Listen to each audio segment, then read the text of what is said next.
some of the teams, some of the fan bases that can confidently say, hey, the time is now. So a couple of the time is now teams in 2024.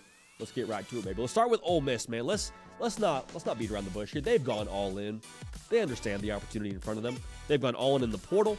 They brought back a ton of guys from last year offensively. Jackson Dart being the top dude, obviously, as your quarterback. Trey Harris, big-time receiver for you. You add Juice Wells next to him. This offense should be unstoppable. The defense, you got Walter Nolan. This is the year. This is the year if you're Ole Miss. This is the year to really make a push at things. Bama, we talked about him a lot on this show. We have a question mark around them. Nick Saban was like the most sure thing in college football. You knew that Alabama was going to be a force. Kalen DeBoer is a great coach. We don't know what his Bama is going to look like. And so with that being the case, that's no longer a level that you have to beat to win the SEC. Now, you do have to beat Georgia to win the SEC, but here's the good news if you're Ole Miss. You don't have to win the SEC to make the 12-team playoff. You go 10-2 and handle business, which I think Ole Miss has a decent shot at doing, you're in the dance. You don't have to have the best season. You got to be hot at the right time if you're Ole Miss, and they got some weapons that can hurt you with whoever they line up against should they find themselves in that 12-team playoff. So the time is now for Ole Miss. Jackson Dart, he's here for this year. All these pieces, they're here for this year. Don't have a, oh, I wonder if we would have kind of statement after the season. Miami, very much so a time is now team. Now, to be clear, this is not their only window, but this, in my opinion, is the best window for the foreseeable future.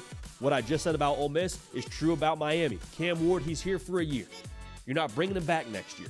The dude already declared for the NFL draft one time, and you brought him back to college. He's not going to declare for the draft and come back a second time, all right? So Cam Ward, the ambiguity in the ACC also, I think, feeds into the idea that Miami has a window right now. I love Florida State. Florida State, man, I don't know what they're going to be. 83rd in returning production.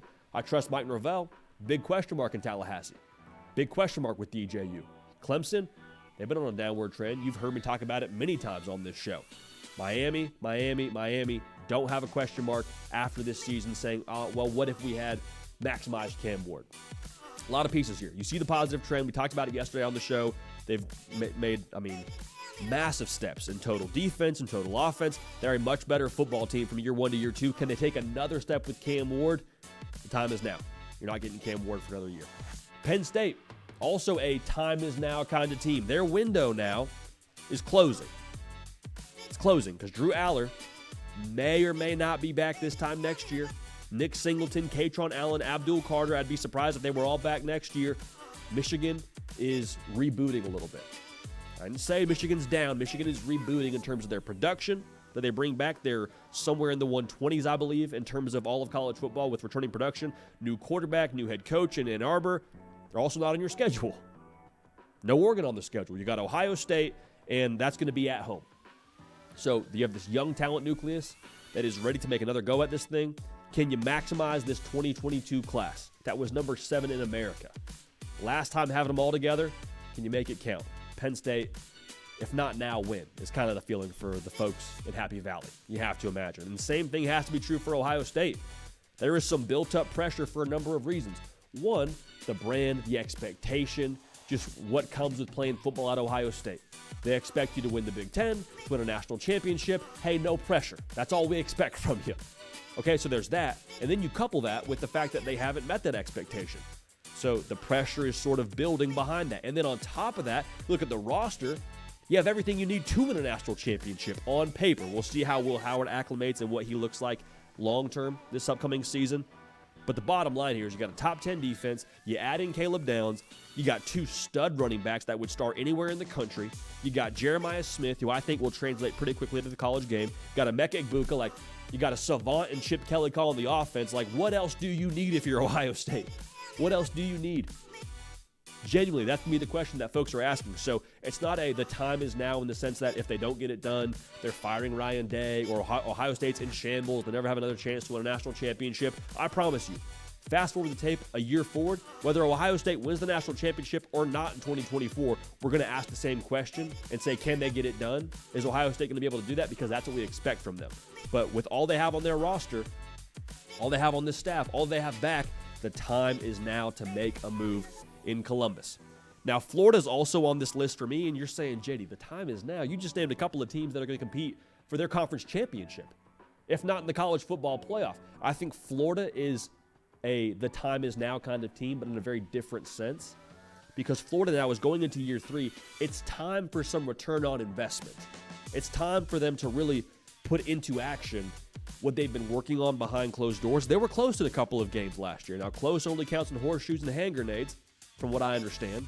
That's an expression I never really totally understood, but it is what it is. You've seen Florida be pushed around in the media for a while, right? Like, you've got folks that are already ready to sell Billy Napier down the river and who's going to be the next head coach at Florida. Do that if you want to, but they said the same thing about Mike Norvell when he was 5-7, missing a bowl game, and then they popped for a 10-win season. Greg McElroy on his show, which I believe is Always College Football. They do a great job over there. We'll have to get him on the show again sometime soon.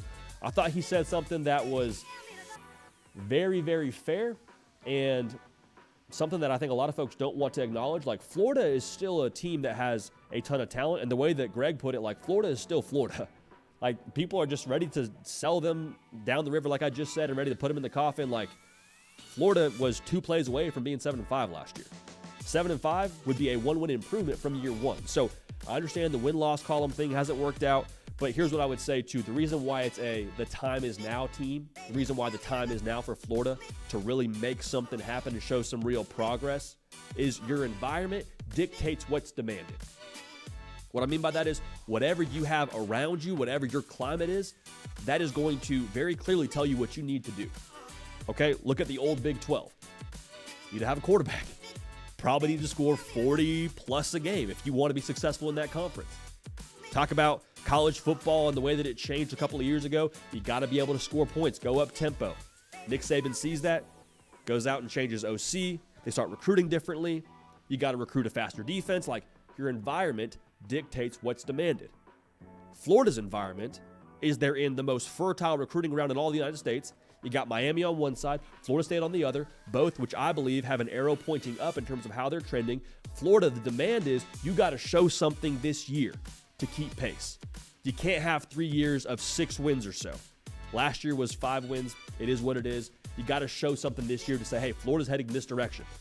For a number of reasons, obviously the brand itself, but going back to the climate, fertile recruiting ground. Guys that want to stay in state. Guys that have 2 other options around them to stay in state, to be successful, and to be able to go play college football close to home. Florida is the school in the conference. Right? Like that. Like, let's not shy away from that. Kids want to play in the SEC. If they can have a reason to go to Florida, that would be massive. And the reason would be the on-field production this upcoming season to bring them to Gainesville to stay home. So year 3, been a couple of years. The first year you kind of get a pass. The second year, we understood it was going to be a little bit of an uphill battle. This third year, though, it is a show me year. The climate dictates what you have to do, dictates demand. So with that being the case, I think Florida is definitely a time is now kind of team in a very different sense, but nonetheless, a time is now team regardless. Hey, y'all, thanks so much for watching. Subscribe to the channel here to make sure you don't miss an episode of The Hard Count. Also, be sure to check out other videos on the On3 YouTube channel.